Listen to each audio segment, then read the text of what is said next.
the sperm somehow easily passes through the surface of an egg, although the outside of the egg has no holes in it, either before or after fertilization. Well, that fired me. On the morning of the 19th of February, I was lying in bed quite early, thinking of this strange mystery of the sperm and wondering all about it. And suddenly I felt myself detached from this body.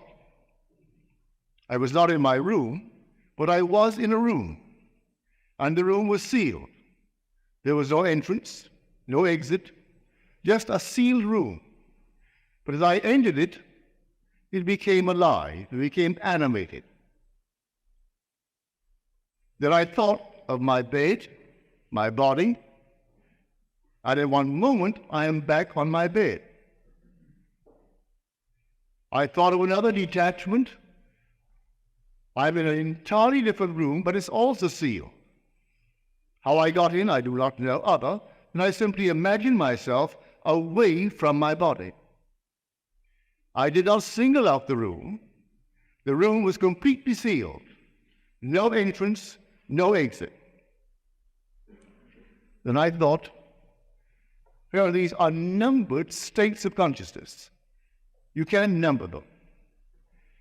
You can liken each state to an egg. And every state remains just like the egg until fertilized.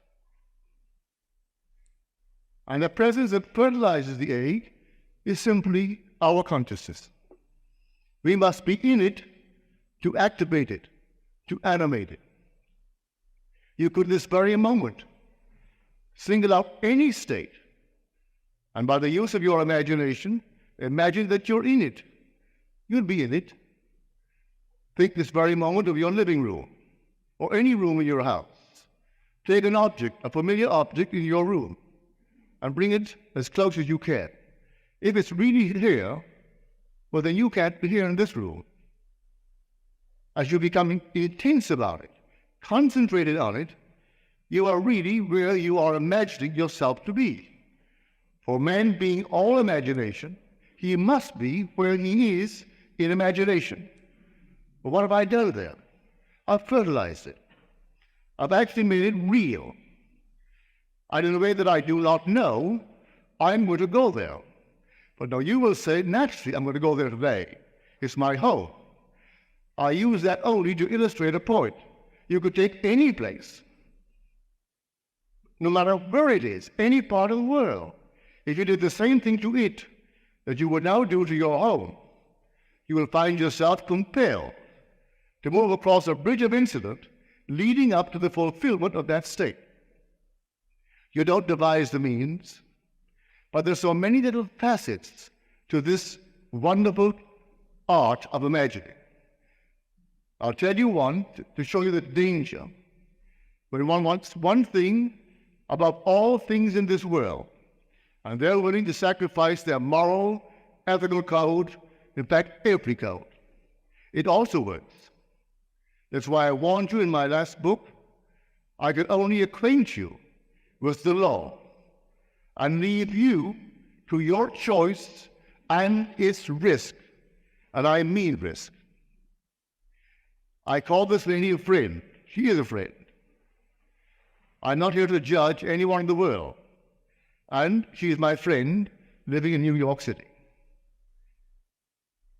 When she was a young girl, she was as poor as a church mouse. She had nothing. Her only claim to recognition was the fact she descended physically from the Adamses, our presidents. And she was very proud of that fact, very proud. But she had no money. The one thing she wanted above everything in this world was money.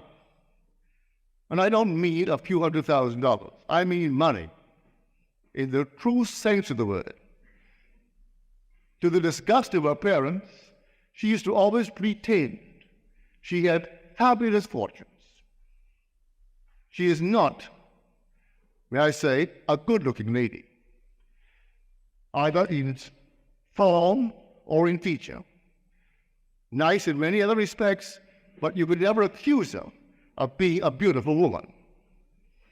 But nevertheless, she dreamed this state, and she just simply wanted money. At a party one day, she met a young man, just a few years her senior. He had money, multiple millions. She had nothing. She had a physical line leading to the Adamses. He had oodles of money. His line led to one of the bishops of New York State. I do not say this to, in any way, discourage you in your admiration of some bishop or some man of the cloth, but his grandfather was a bishop in New York State. He knew all the lovely parcels of, well, real estate, where tomorrow, if you could hold on to it, what it would be worth. And so here's a bishop of the church. Instead of taking care of his flock, he was taking care of his pocket. And he left millions to this man's father, who in turn left it to him. My friend only wanted money. And so in no time flat, they got married. And they lived for 21 years in intimate hostility. Really. Solid beyond measure. I wouldn't dare discuss it from the platform. So at the end of these 21 years, they called the day and divided the millions. She still wanted more millions. She could open Tiffany with her diamonds and her jewelry. Still wanted more. She had a little cousin who always worked for a salary. But he got in on the ground floor when our huge big corporations of the day were being organized. Saved his money. He was a bachelor. He lived alone, very frugal. And he bought a little bit of this stock, a little bit of that, never touched it. It split and split and split and split. Year before last, he had the presence of mind to die. And I don't. The only member of his family that would ever see him was this lady. She knew, in some strange way, he had money. She would bring him home for an occasional dinner, would call him on the phone. So when they found his will, she was the only member of the family named in the will. He has other first cousins, but they were above it all. They came from the Adamses, and he must be on the outside or something. But he was not what they would cultivate. When the will was read, my friend and my friend alone got it.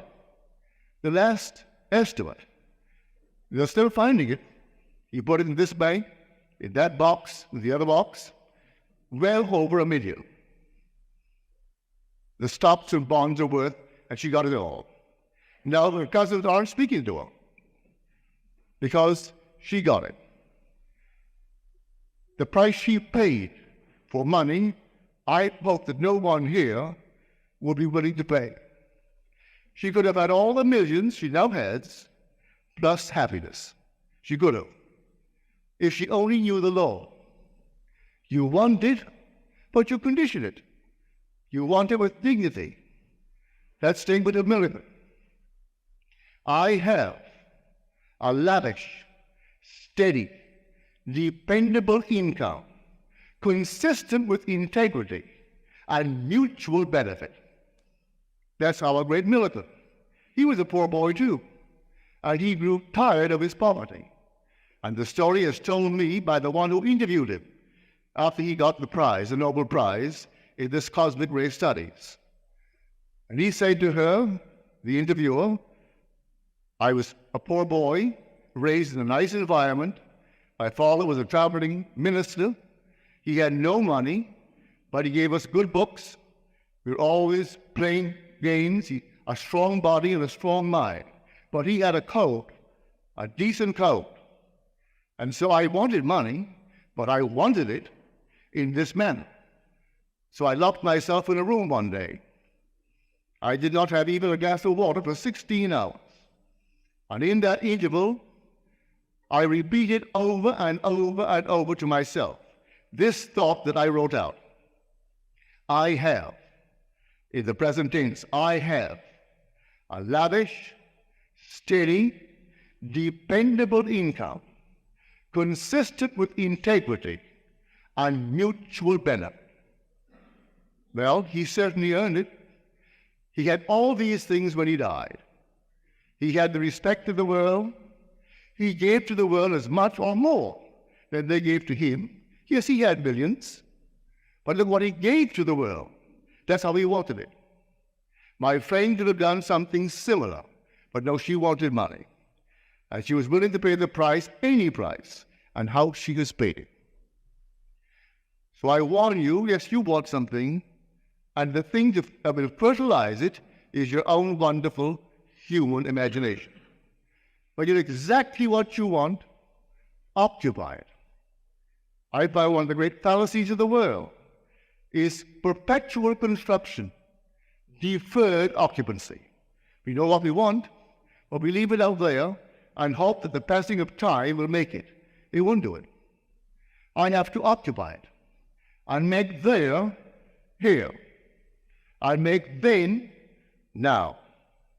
And dwell in it just as though it were true.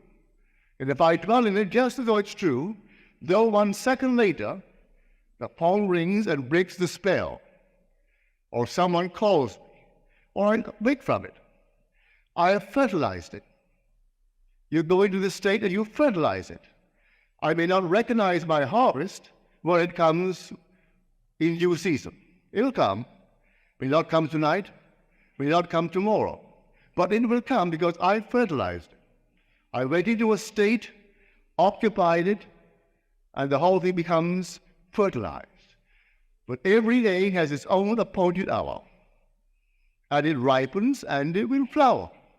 If to me it seem long, then I must wait, for it is sure, and it will not be late. These infinite states of the world are waiting for occupancy, waiting to be fertilized by us. That's why we must become so extremely discriminating. Know what you want, and do make it conform to your code of decency, your wonderful ethical code.